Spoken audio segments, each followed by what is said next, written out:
Lecture: International Students. In your last lecture about education, you heard about student admission to various types of post-secondary institutions in the United States. Today, I'd like to spend some time discussing international students. In this case, students from other countries studying at U.S. colleges and universities.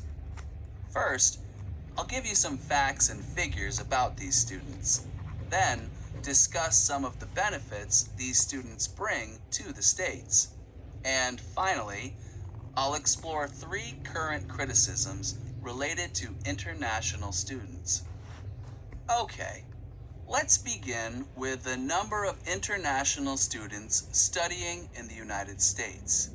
This number has risen quite steadily over the last 50 to 60 years, with an occasional small dip due to political or economic reasons. Let's take a look at just the first decade of this century. In the academic year of 2011-2012, there were more than 760,000 international students. This was an increase of 39% over the academic year of 2001-2002. Now let's look at where these international students came from. In the academic year 2011-2012, over half of all international students came from just 5 countries: China, India, South Korea, Saudi Arabia, and Canada. Let me give you some numbers to go with these countries. China sends about 25.5% of the international students studying in the States. India, about 13%. South Korea, 9.5%. Saudi Arabia, 4.5%. And Canada, 3.5%. China had only recently surged ahead of India, which had been number 1 for most of the previous decade. It might surprise you to learn that number 4 on the list is Saudi Arabia. Although students from Saudi Arabia made up only 4.5% of all international students in 2011-2012, the total number of students from Saudi Arabia studying in the States had increased over 77% in just 5 years. The number of students from Japan, which is number 7 on the 2011-2012 list, with close to 3%, decreased by about 44% over the same period.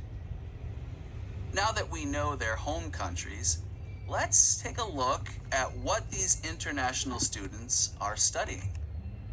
Their top 5 areas of study are business and management, engineering, math and computer science, physical and life sciences, and social sciences. I think most of you are pretty familiar with the first 3 areas, but maybe less so with the last 2. So let me expand a little on what these include. Physical sciences includes such fields as physics, chemistry, and astronomy. Life sciences, on the other hand, involves the study of living organisms and includes biology, microbiology, and biochemistry. Social sciences include such disciplines as sociology, psychology, and political science. In other words, the study of individual and social human behavior. Finally, let's look at where these international students study. The top 3 states where international students study are California, New York, and Texas. These 3 states have been the most popular ones for many years. From the list of the top 20 institutions hosting international students in the year 2011-2012, California has 2, USC and UCLA. New York has 3, NYU, Columbia, and SUNY Buffalo, and Texas has 1, UT Austin. Next, I would like to discuss the benefits these students bring to the States. The Association of International Educators, known by the acronym NAFSA, identified 5 benefits international students bring. The first 2 are building bridges, or relationships, between the United States and other countries, and bringing global ways of looking at things into U.S. classrooms. These 2 are the types of benefits virtually everyone mentions when talking about students going to different countries to study. The next 3 benefits NAFSA identifies are not always as well known to the general public. For one, NAFSA notes that the number of international students increases demands for courses in the sciences and engineering, which in turn makes these courses more available to U.S. students. For another, NAFSA points out that the out-of-state tuition international students pay at state universities helps pay for programming and services that are available for all students. And these tuition funds come largely from sources outside the United States.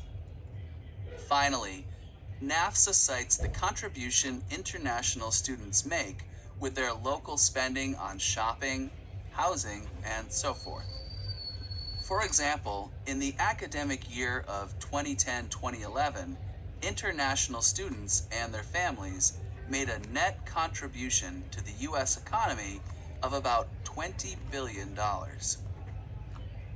NAFSA also addresses some of the criticisms that have been raised about policies that encourage not only the admission of so many international students, especially to graduate schools, but also policies that encourage some of these students to remain after completing their degrees.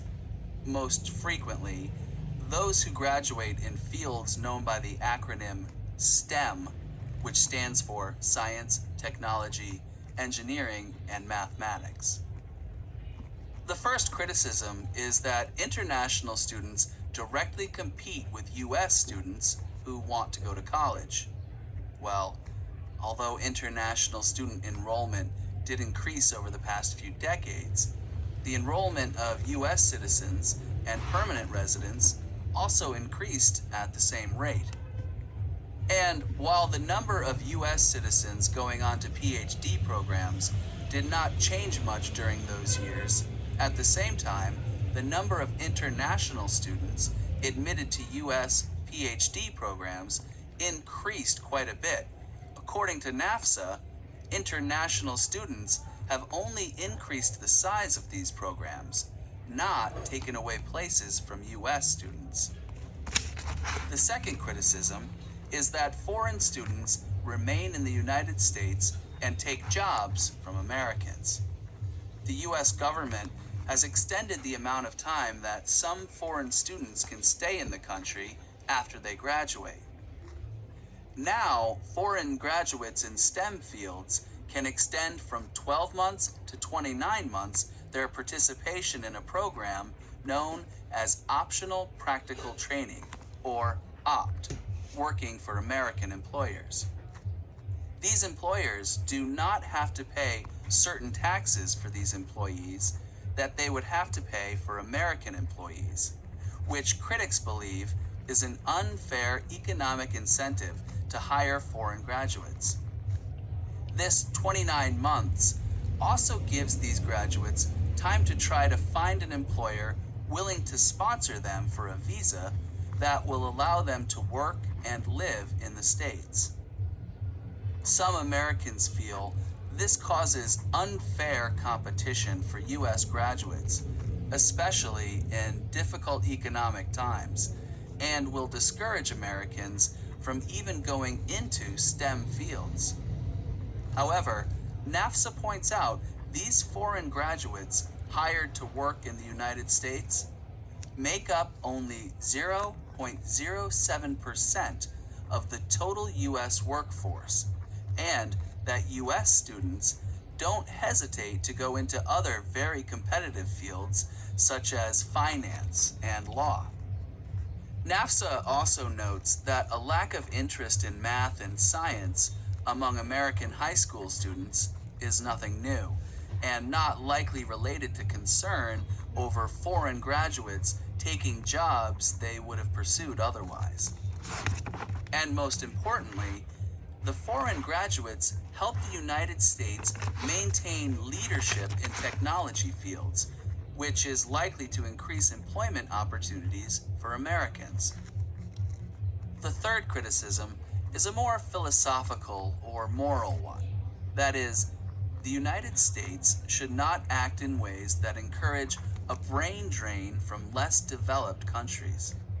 However, NAFSA argues that students who do not want to return to their native countries will likely take their education and talents to another country anyhow, and that if they remain in the United States and become successful, they will likely maintain close ties with their home country, perhaps investing in a business there, or sending money home to support family members. Well, we've covered a lot today. I hope I've at least given you some food for thought about the impact that international students have when they pursue post-secondary education in the United States, and the likely benefits that they bring to the country, both during their studies and after graduation.